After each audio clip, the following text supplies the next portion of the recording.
السلام علیکم دوستو، میں ہوں علی اکرام اور آپ دیکھ رہے ہیں خوابوں کی دنیا۔ محبت۔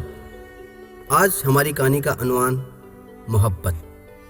ہمیں جو کہانی ارسال کی ہے ان کا نام ہے راشد علی انجم، ملتان سے۔ محبت۔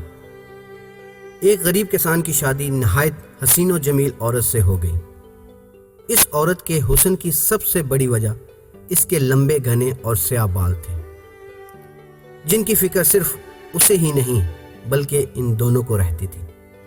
ایک دن کسان کی بیوی اپنے شوہر سے کہتی ہے کہ کل واپسی پر آتے ہوئے دکان میں سے ایک کنگھی تو لیتے آئیے گا، کیونکہ بالوں کو لمبے اور گھنے رکھنے کے لیے انہیں بنانا سنوارنا بہت ضروری ہوتا ہے، اور پھر میں کتنے دن ہمسایوں سے کنگھی منگواتی رہوں گی۔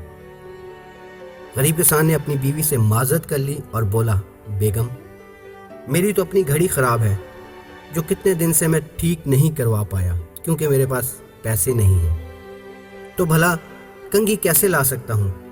تم کچھ دن مزید ہمسایوں کی کنگھی سے گزارا کرو، جب پیسے ہوں گے تو لے آؤں گا۔ بیوی اپنے شوہر کی مجبوری کو سمجھ رہی تھی، اس لیے زیادہ تکرار نہیں کیا۔ کسان نے اس وقت تو بیوی کو چپ کرا دیا، لیکن پھر اندر ہی اندر اپنے آپ کو کوسنے لگا کہ میں بھی کتنا بدبخت ہوں کہ اپنی بیگم کی ایک چھوٹی سی خواہش بھی پوری نہیں کر سکتا۔ دوسرے دن کھیتوں سے واپسی پر کسان ایک گھڑی کی دکان پر گیا اور اپنی ٹوٹی ہوئی گھڑی اونے پونے داموں بیچ دی، اور اس سے ملنے والے پیسوں سے ایک چھوٹی سی کنگھی خریدی اور بڑی رازداری سے چھپا کر گھر کی طرف روانہ ہوا۔ اس نے سوچا کہ گھر جا کر بیوی کو سرپرائز دوں گا اور وہ بہت خوش ہوگی۔ جب وہ گھر گیا تو کیا دیکھتا ہے، اس کی بیوی نے اپنے لمبے گھنے بال کٹوا دیے تھے اور وہ مسکراتے ہوئے اس کی طرف دیکھ رہی تھی۔ کسان نے حیرت سے پوچھا، بیگم یہ کیا کیا تم نے؟ اپنے بال کٹوا دیے؟ پتہ ہے وہ تمہارے اوپر کتنے خوبصورت لگتے تھے۔ بیگم بولی، میرے سرتاج، کل جب آپ نے کہا کہ آپ کے پاس گھڑی ٹھیک کروانے کے پیسے بھی نہیں ہیں تو میں بہت افسردہ ہو گئی، چنانچہ آج میں قریب کے بیوٹی پارلر پر گئی، وہاں اپنے بال بیچ کر آپ کے لیے ایک گھڑی لائی ہوں۔ جب کسان نے اسے کنگھی دکھائی تو فرحت جذبات میں دونوں کی آنکھیں نم ہو گئیں۔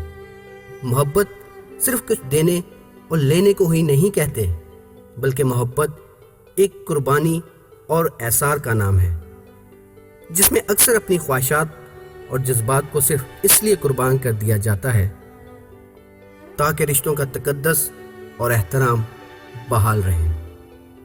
اسے کہتے ہیں محبت۔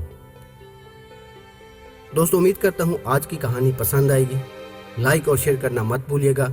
اگر ابھی تک چینل سبسکرائب نہیں کیا تو چینل سبسکرائب کریں، اور اگر آپ کے پاس بھی کوئی اچھی کہانیاں ہیں تو راشد علی انجم کی طرح آپ بھی ہمیں ارسال کریں اور ہم ان کو ویڈیو کی شکل میں دنیا کے سامنے لائیں گے۔ تو دیکھتے رہیں خوابوں کی دنیا۔